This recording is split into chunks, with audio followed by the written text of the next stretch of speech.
All right, special edition of the World's Okayest Mountain Bike Podcast. Kyle and I are in my truck, and we are heading down to Shepherd Mountain Bike Park in Ironton to go test ride some stuff that's going to scare Kyle, and I'm going to laugh a whole lot. But since I've got him, and we won't worry about the notifications there, hit that side button. There we go. We're going to talk about something Kyle knows a lot more about than I do, and that is building yourself a dirt jump / pump track bike. So Kyle, just so people believe that you know what you're talking about, how many of those kind of bikes do you have? Have or had? Let's just talk about what you have right now. Okay, so I have, I think, 7 different variations of dirt jump bikes and slopestyle bikes. So I've got, I'll run down the list. So I've got a Black Market Mob, which is set up rigid as essentially a skate park bike. I have a Deity Crypt Keeper, which is set up as a dirt jump bike. Trek Ticket Hardtail that is set up as a BMX / dual slalom race bike. It's like a 21-pound race bike. And then I've got a NS Capital 24, which is my wife's dirt jump bike / skate park bike. Then I have 2 different variations of a Trek Ticket S. So I don't know, is that 5 or 6? So yeah, so dirt jump bikes is actually how I got into mountain biking.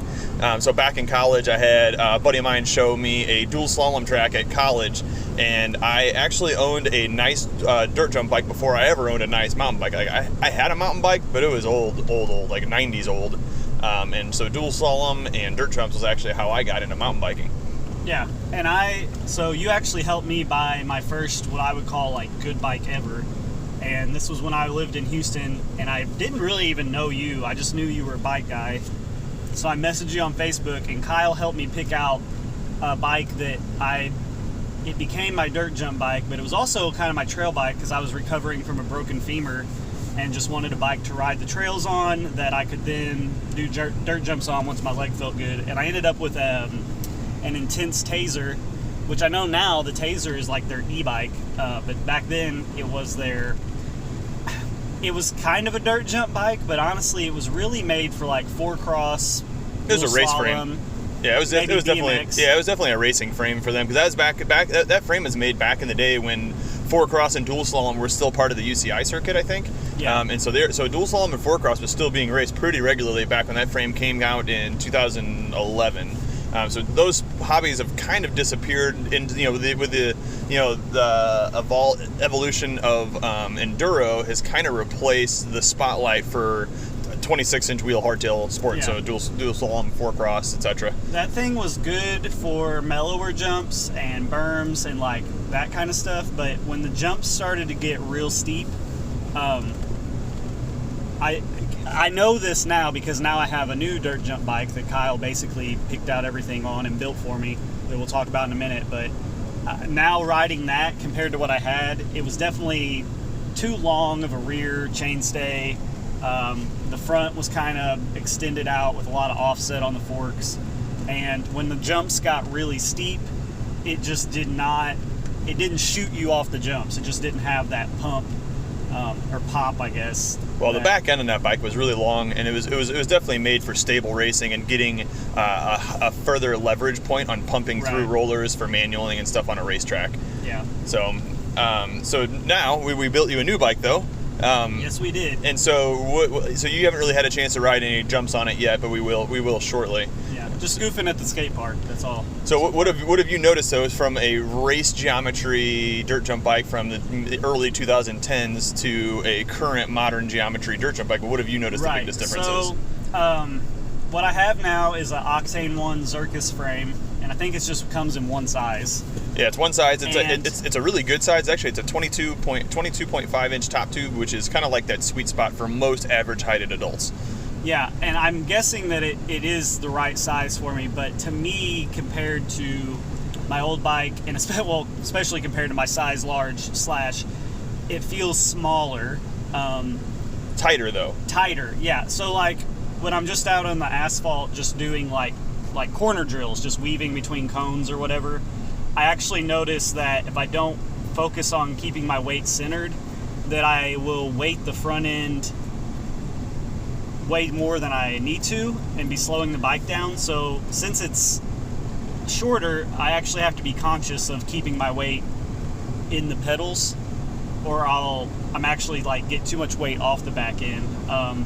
I still think it's the right size. I do notice just doing bunny hops or when we're at the skate park that when I go to kind of pop off an incline or whatever, compared to my old bike, I mean, the bike just shoots up. Like, it just comes right up under me because the back end's so much shorter. Well, not only that, too, but... I'm almost worried about looping out, like motocross whiskey style, more than I am going over the handlebars, which is nice because my biggest fear on my old bike was on steep jumps was having to try to pop so hard that I end up throwing my weight forward, and I would... coming in nose heavy was a real issue on that bike if I wasn't really thinking about it hard. Well, the other thing, too, about your old bike was your old bike, aside from the frame, was a complete noodle. You had a cross-country race wheel set, you had a cross-country 32 mil stanchion fork, and cross-country handlebars with a little bit of ride. So everything on that bike was a complete noodle besides the frame. That frame was stiff as can be. I got spank bars. You did have spank bars, okay. And the fork was a 32, but it was the 831. Now, it's not any stiffer as far as probably, I don't think it was reinforced. But no, it's not. The 831 only had a different air spring in it and a little bit different valve cartridge for the dampening system. But other than that, the lowers and the uppers were the exact same as Fox's 32 mil stanchion cross-country fork at the time. It was just lower down to 100 millimeter. Yeah, I still say that bike would absolutely rip at the pump track, but probably not on the dirt jump, the steep jump part of the pump track, but the rollers and berms. I think that thing is going to feel good. I think that wheel set would have kept you from getting the speed that you want. I think with a stiffer wheel set, you'll be able to get more out of it. So we can kind of talk about that too. So if you're looking to get into a dirt jump bike, what do you need? So all right, I'll help organize this, and you can go. So a dirt jump frame. Let's just start with frames. Seems like most companies that make one only make one size. Some companies make two. One question that comes up, or what I see people trying to do, is why is it's not the best idea to just get a hardtail mountain bike frame and put dirt jump components on it to try to make a dirt jump bike? So you see this all the time. So you see it on Pink Bike, you see it on Facebook, and you got to give the kid credit, but it's always some kid that buys a specialized hard rock, chops the seat post on it, slams the seat, converts it to a single speed, and says, "Check out my new dirt jump bike." And we're all, y'all got to act excited because you're pumped to see another kid riding bikes. But at the end of the day, that's not a dirt jump bike, and it's not going to give you the feel that you want and be effective riding dirt jump. So a dirt jump frame, it has a very, very specific geometry to it. Now, the nice thing is that realistically, dirt jump bike geometry really hasn't changed much in the past 10 to 12 years. So the Giant STP in 2007, I think, was kind of what kicked it off. And then shortly after that was the Black Market Mob.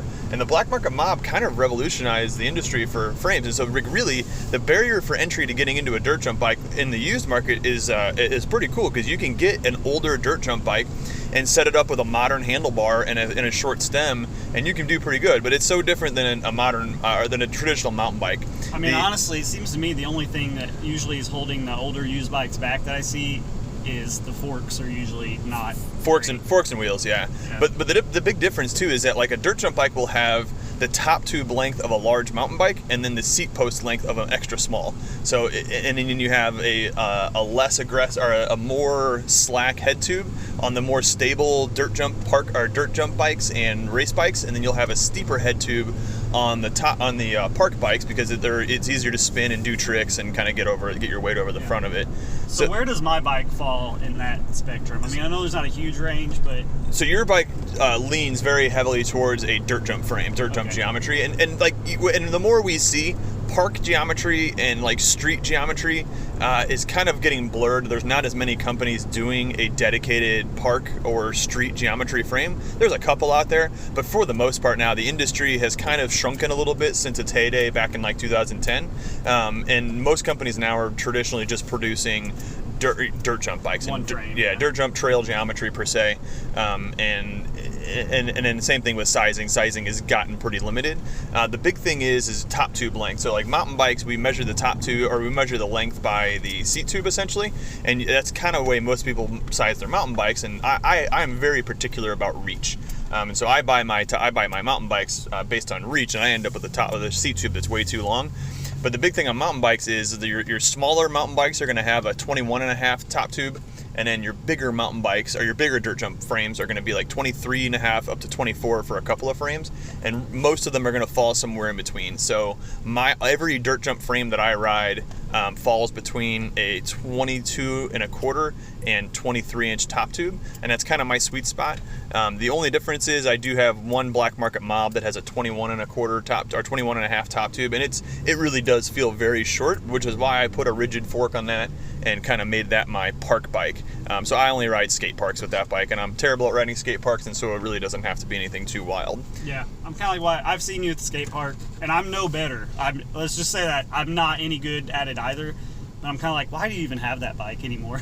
You're not going to use it. So that particular bike is a collector's item for me, because when Black Market first started, Carter Holland, who started Black Market Bikes, was not welding his own frames, and back when he started that company, he had S&M, the famous BMX company, weld up his mob frames of his own geometry in California at the S&M factory. So my particular frame that I have is a made in America, welded in California by S&M Black Market mob. And so I got it through a friend of a friend many years ago, and I'm sitting on it because I just kind of like having that cool piece of dirt jump history. Yeah.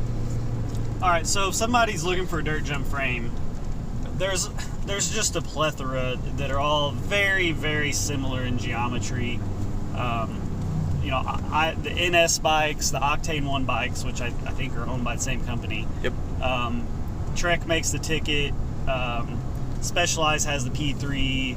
Santa Cruz has the Jackal. Transition's got the PBJ. Yeah. Canyon's got the Stitch or 7. I don't know what it is. YT's got a Dirt Love, but Marin has a bike now. They're all very similar. Yep.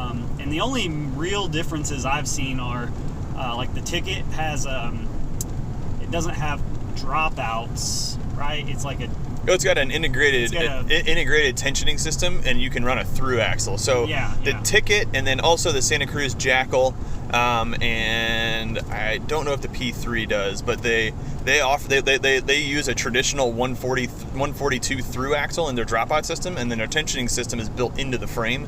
So in my opinion, the Trek Ticket is the most advanced, best hardtail dirt jump frame out there currently. It's not the lightest, but it's really stiff, and the geometry is spot on perfect, and the tensioning system is top notch. And it kind of goes the same for the Santa Cruz Jackal as well. That's an incredible frame as well. Yeah. And I did not get a Ticket because I don't want to spend. I mean, how much is it? My frame was what? This is $200. Yeah, the Zircus frame is like $200. The color's really bright. I like that. I would love to have a Ticket, but it's an $800 hardtail frame. $800 frame. So I like, you know what? I'll save that $600 and put it toward like a killer fork or better wheels or something like that. Exactly, and that's such a great frame to get into it too, because it took a long time, but up until about 5 years ago, other companies kind of had their own idea of geometry, maybe even 7 years ago, and around that time, everybody kind of settled in and realized that between the NS Majesty, the Deity Crypt Keeper, the Black Market Mob, and all of those frames, that the geometry that they all settled on was pretty much perfect, and there really wasn't any reason to change it. And so everybody in the industry pretty much adopted that standard set by the Mob, the Crypt Keeper, and then so everything out there now is a good frame. They really are. And unless you're looking at a specific park frame, they might feel a little tight and weird. But everything out there right now, if you're buying new, is going to be a good option for you. The big thing to look for is components. So let's start at the back of the bike and go to the front. Start with the rear wheel. So all right. So wheel set is important. I don't know if that's as important as the front of the bike though. So let's start there. Okay, we can start at the front of the bike. Yeah, so aside from the frame, the most important thing on your dirt jump bike is going to be your fork.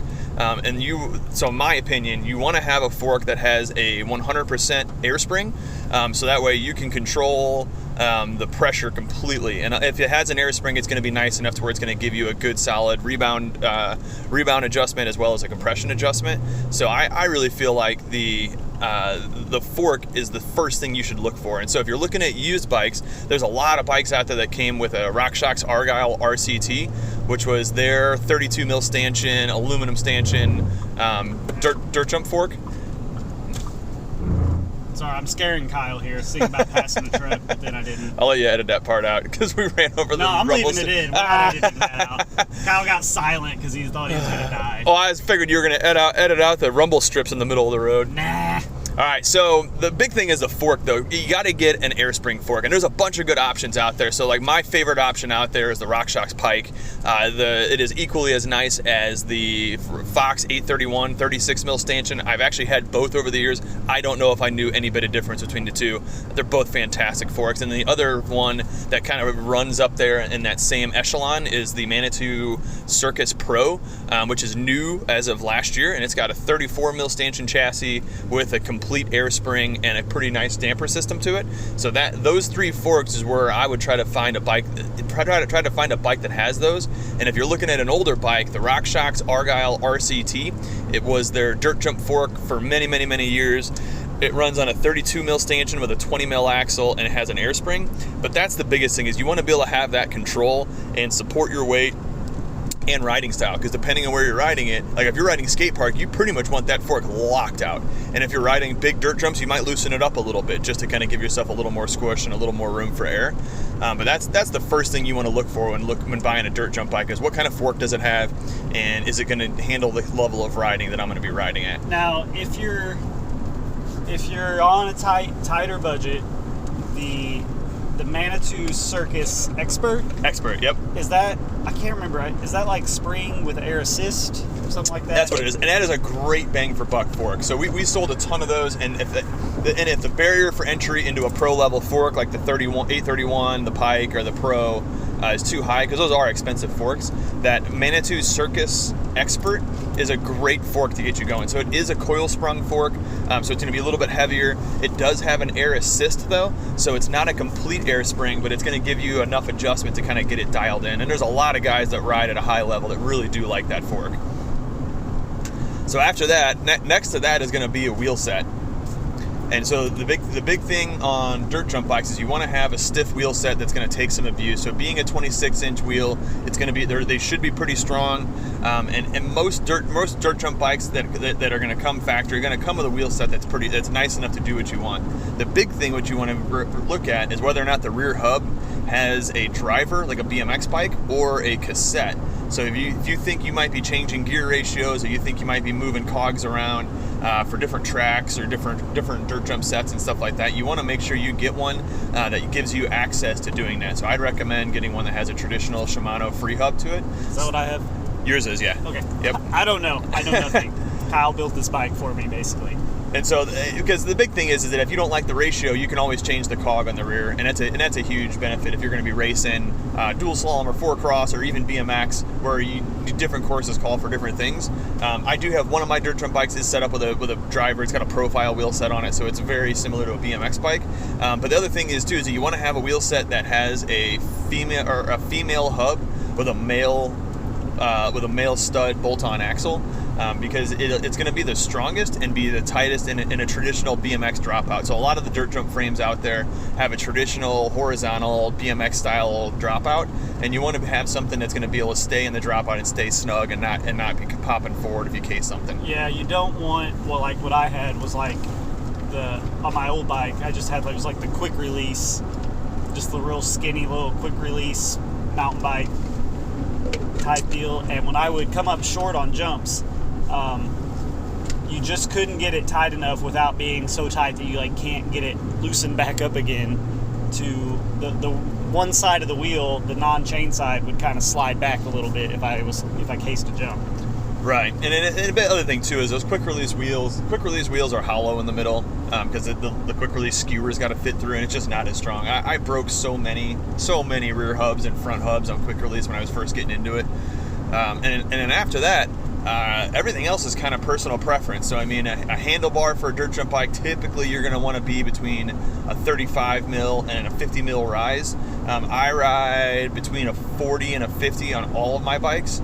And then I know taller guys that'll ride an 80 mil rise, and shorter guys that'll ride something shorter. Like why is that? Why does that matter? To me, it's all about geometry and feel. So I like being a little bit higher up. So I like the 50 mil rise, and it just gives you. It's just like having just like on a dirt bike, whenever you look at freestyle dirt jump or freestyle motocross bikes, they always have huge rise bars. It just gives you a better position for pulling on the bars, and keeps your weight. It allows you to keep your weight back when you pull on them, and so you're not so forward on the bike, and you can actually get behind it far enough to pull up. Yeah, you don't want to have to be like hunched and pulled way over the front of the bike. With a mountain bike, you kind of need that for pedaling over longer distances and climbs. You kind of have to be hunched over the front, but on a dirt jump bike, you don't want that.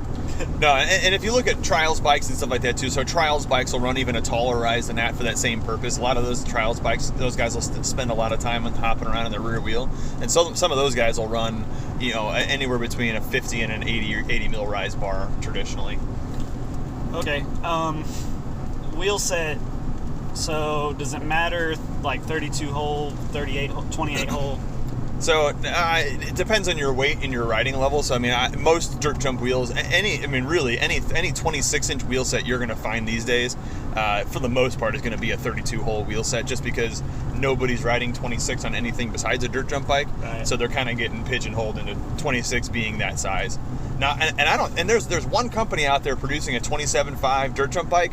I don't think that's going to catch on. I just don't. I don't think that's going to be the wheel size that'll take over that niche part of that hobby. I think we'll be stuck in 26 forever, which I hope. So my wheels, you got me into Spank Spike wheels, I believe. Yep, the Spank Spike Race 33s. Okay, and then I know Spank makes the Spoon 32s. Yep. Which seem to be really popular. Super popular. That's the bang for buck wheel set out there. It's a great wheel set. Both those wheel sets are great wheel sets for the money. Yeah, whatever. I probably would be in the 32, but you found me a good deal, and I think, and it wasn't the price difference in the cost of the whole bike put together wasn't that much different. So I'm like, okay, let's go with the race, because I'm not going to be doing like big hammer your bike type stuff. I don't do like street riding. I'm not going to do big drops to flat or anything like that. I'm more focused on pump track riding than anything. And so, maybe the spike's a little lighter. It's a lighter, stiffer built wheel. The hub's a little different on the rear, maybe. I don't know if that's true. Yeah. But I'm like, I want speed. So going along with wheels, like that's the tires I picked. So now let's keep this part of this short. We don't need an hour-long diatribe about tires again. Well, we're going to end up having to part 2 this for the drive back, because we're coming up on the mountain here. I think we'll 2-part this series. We'll record it, but I'll put it out in 30-minute bites or whatever. So what did we end up? We talked about wheels, frame, fork. Yep. Bars. So tires is the next one. So before Clinton runs down a rabbit hole of the next 45 minutes. There's not that much left, other than gear ratio, which it's all preference. Mine might be a little low. I don't know. Yours might be. You're running a 32.16 now. I think I run a 32.15 the most on my bikes, and I've got 28.13, 20, it feels 25, a little 12. Short, that's for sure. Yeah. I wouldn't be able to race BMX or dual slalom with it. I'd spin it out. Depends really on the course, but yeah, your gate start would be good at least. Pump track should be fine. Yeah. Maybe even better. But tires, we can talk about tires real quick. So tires for me is all about weight, because I do race so I don't do a lot of mountain bike racing, but I do race BMX cruiser class on my 26, and so tire is important to me. So I try to find a sub 500 gram tire to run on my dirt jump bike. Now, because you don't really have the gravel or you don't really have the obstacles that you do on mountain biking, so having a super heavy casing tire just isn't as important, especially if you're riding dirt jumps, pump track, and racetracks versus riding street. Street, you probably should have a heavier duty tire, but I run super light race tubes and in a sub 500 gram tire. Yeah. My favorite one is a Bontrager G0 tire, but I drink the Kool-Aid pretty hard with Bontrager, and I think they make great stuff. See, I didn't. You tried to talk me into that. I ended up going with Kenda's new 360 Pro because I didn't want tan walls, first of all, which the Bontrager's got white walls, which look sweet, but I did not want the Maxxis DTH 2.3 because it only comes in tan wall. So Kenda came out with the tire I have is like 2.25 black wall, but I picked the black grippier compound. So if I'm ever riding the pump track and it's wet, like it's supposed to do good on asphalt, even if it's wet. It's light like the DTH. It's in like the 500 gram range. And I did not want, since I am so pump track focused asphalt, I didn't want any knobbies, which it has tons of grooves, like pretty deep spider web grooves, but no knobbies, because I want like maximum speed, but also safety. I don't want to crash. So that's why I went with that instead of like, I probably would have gotten the G0 or, if you're where you ride doesn't have, you're not on pavement. Basically a lot of people run what amounts to a 26-inch like cross-country tire even. There's a lot of good super light cross-country tires out there. I mean, like the Maxxis Max Light, the Continental Race King. I mean, there's... I've seen people use Icons on the front. Yeah, Icon's a good one. So, and the other thing too is that you really all you need is just like a 26 by 2.1 or so, 2.1 to 2.2 in the rear, and then like a 2.2 to 2.4 in the front. So I think mine are 2.1s and 2.35s is what the size. Yeah, your front looks pretty wide. Yeah, it's a bubble tire. But the reason it matters is I feel like tires, it matters even more in dirt jump than a mountain bike. You don't want a lot of roll resistance. Yeah. Because of that really can kill your speed. So that brings up another point when too. When you hit a jump face, when those knobs dig in too much. So that brings up another point too. So you really don't want to run any dirt jump tires tubeless. They just don't. They like the tubeless limits your pressure so much, and all of the super light dirt jump tires aren't tubeless ready anyways. So the tubeless offers you nothing really in the world of dirt jumps. I run 60 psi, sometimes 65 or 70 psi in my tires to have the absolute fastest rolling speed, and it sounds awesome when you're cutting through berms with 70 psi in the tires. Yeah. So dirt jump bike, it kind of gives you an option if you've never built a bike from the frame up. They're easy. Honestly, Kyle will get you a list of stuff you need. I'm volunteering him, especially if you're in the Missouri area. He'll build it up for you. Yeah. So can I plug? Yeah, plug away. So I work at a shop out at Momentum Cycles in O'Fallon, Missouri. So if you want to talk about dirt jump bikes, we have a few different frames in stock, a few different wheel sets, and then a couple forks in stock. So we kind of can build up a custom dirt jump bike whenever you want. And I am glad to talk about building dirt jump bikes, component selection, requirements, and all that stuff in further detail. So if you have any questions, post up, tag me, and I will gladly answer your questions. And I can even set up an appointment with you to come up to the shop and look at some options. And I'll bring some of my bikes if you wanted to kind of know what you're getting into. Okay. Well, we're going to call it on this pod. No part 2. We didn't even talk about the slope style bikes you have, full suspension. They're useless in Missouri anyways. Yeah, they really are. They're toy bikes for me. Yeah, they might, one would be fun at that Eureka mountain bike park, I think. I do. That'd be the place to ride it, but other than that, not really.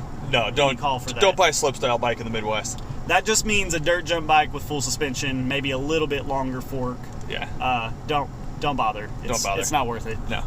All right, guys. Thanks for listening.